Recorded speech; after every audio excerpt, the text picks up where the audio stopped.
श्री कृष्ण कहते हैं कि ईश्वर ने हमारे भाग्य में जो लिखा है उसे हमसे कोई नहीं छीन सकता, लेकिन अगर हमें अपने ईश्वर पर सच्चा भरोसा है तो हमें वो भी मिल सकता है जो हमारे भाग्य में नहीं लिखा होता। इंसान का मुश्किल वक्त उसके लिए एक दर्पण की तरह होता है जो हमारी क्षमताओं का दर्शन हमें करवाता है।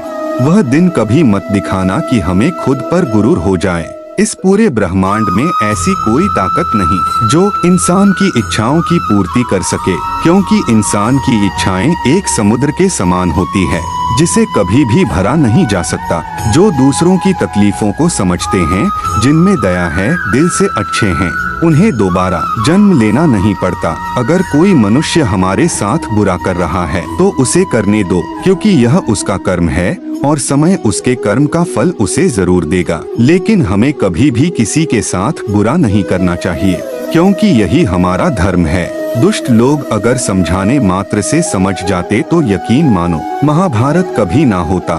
श्री कृष्ण कभी भी हमारा हाल नहीं पूछते, पर वो हमारी सब खबर रखते हैं। श्री कृष्ण अपने सच्चे भक्तों पे हर घड़ी नजर रखते हैं। श्री कृष्ण कहते हैं कि जो हुआ वह अच्छा हुआ, जो हो रहा है वह अच्छा हो रहा है, जो होगा वह भी अच्छा ही होगा। तुम भूत का पश्चाताप ना करो, भविष्य की चिंता न करो, वर्तमान में जियो।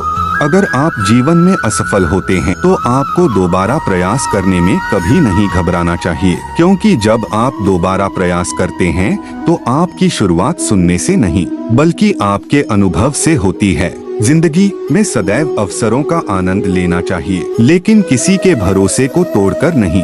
इस संसार में मनुष्य किसी भी रूप में बड़ा नहीं होता, बल्कि मनुष्य के पीछे जो ताकत खड़ी होती है वो ज्यादा बड़ी होती है। मनुष्य अपने सच्चे हृदय से जो दान दे सकता है वह अपने हाथों से नहीं दे सकता, और मौन रहकर हम जो कह सकते हैं वह हम अपने शब्दों से नहीं कह सकते। श्री कृष्ण कहते हैं कि अंत काल में जो मनुष्य मेरा स्मरण करते हुए देह त्याग करता है वह मेरी शरण में आता है। इसलिए मनुष्य को चाहिए कि अंत काल में मेरा चिंतन करें। जिस व्यक्ति के पास संतुष्टि नहीं है उसे कितना भी मिल जाए वह असंतुष्ट ही रहेगा। श्री कृष्ण कहते हैं कि जिस व्यक्ति को आपकी कदर नहीं, उसके साथ खड़े रहने से अच्छा है आप अकेले रहे।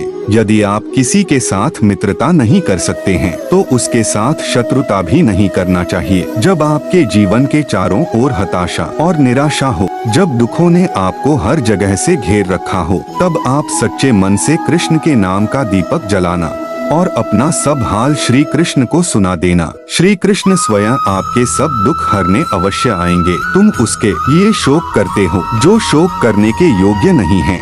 मनुष्य का जीवन केवल उसके कर्मों पर चलता है। जैसा कर्म होता है वैसा उसका जीवन होता है। क्रोध की अवस्था में भ्रम जन्म लेता है, क्योंकि भ्रम आपकी बुद्धि को नष्ट कर देता है, और बुद्धि नष्ट होते ही व्यक्ति का पतन शुरू हो जाता है। प्यार और तकदीर कभी साथ नहीं चलते, क्योंकि जो तकदीर में होते हैं उनसे कभी प्यार नहीं होता, और जिससे हमें प्यार हो जाता है वह तकदीर में नहीं होता। श्री कृष्ण कहते हैं कि तुम क्या लेकर आए थे जो तुम्हें वापस ले जाना है। खाली हाथ आए थे और खाली हाथ वापस चले जाओगे। जो आज तुम्हारा है वो कल किसी और का था और परसों किसी और का होगा। तुम जिसे अपना समझकर मगन हो रहे हो, बस यही प्रसन्नता तुम्हारे दुखों का कारण है। हर कीमती चीज को उठाने के लिए झुकना ही पड़ता है। मान अपमान, लाभ हानि, खुश हो जाना या दुखी हो जाना, यह सब मन की शरारत है। लोग आपके अपमान के बारे में तो हमेशा बात करेंगे। अगर तुम अपना कल्याण चाहते हो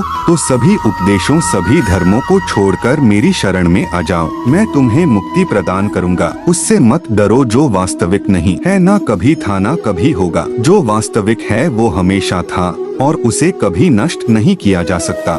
दोस्तों, इस वीडियो बस इतना ही। आशा करता हूँ इस वीडियो से आपने बहुत कुछ सीखा होगा। मिलते हैं अगले वीडियो में। अपना ख्याल रखिए। जय श्री कृष्ण।